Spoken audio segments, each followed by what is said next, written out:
Allamin Foundation for Peace and Development is a non-governmental peace-building organization. The foundation, in partnership with UK Aid for Foreign, Commonwealth and Development Office in Nigeria, conducted 15 stakeholders engagement to generate their perspective on preconditions for implementing transitional justice program in Borno State and Northeast Nigeria, and in turn, jointly validate their research findings at this gathering. Executive Director of Allamin Foundation, Hamsatu Allamin, said that partnership in peace building is important, especially in a post-conflict setting like Borno, adding that forgiveness is one of the solutions for peace. I always call on us, in fact, if there is anybody who should take anything seriously, in Nigeria, it is the people of Borno State. We have seen the bad, the good, and the ugly. We have gone through a 13-year insurgency. What else do we need but to cooperate each other, build working partnerships so that we can salvage the situation we find ourselves and then move forward and then support our proactive governor, whom I always say Borno has never had it like this before.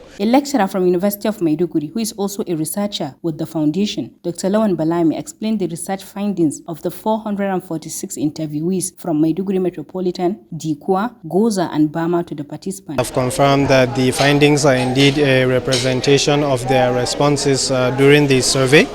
And it's also good for us to have key representatives of the stakeholders as well as community provide feedback and recommendations towards the transitional justice policy recommendations. And this will facilitate overall peace building processes in the state. Stakeholders at the event lauded Allamin Foundation's projects, particularly the mobilization of Borno State stakeholders to develop transitional justice and reconciliation policy recommendations in the Northeast to complement the Borno model of Triple D and Triple R. That all the stakeholders are involved.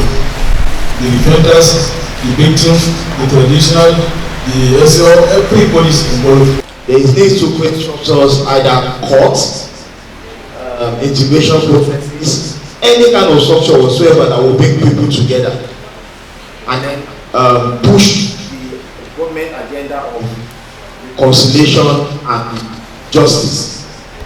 Government on its part should make sure that poverty is tackled.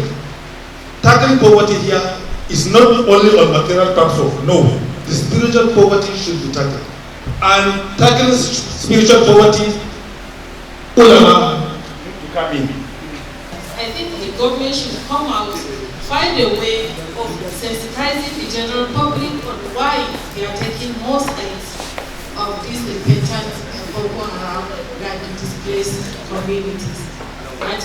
In har gwamnati za ta yi wani abu ta gina musu gidaje a waje, ta yi musu makarantu, ta yi musu asibitoci, ta sa security operatives a inda suke, so that za a wani tunan movements ɗinsu, so that kuma society ɗin za ta samu peace of mind. National target ta yi seminars da workshops da yawa na reconciliation na yaya a nan several times yadda za a yi. The government should take it up by forming a strong body, a committee.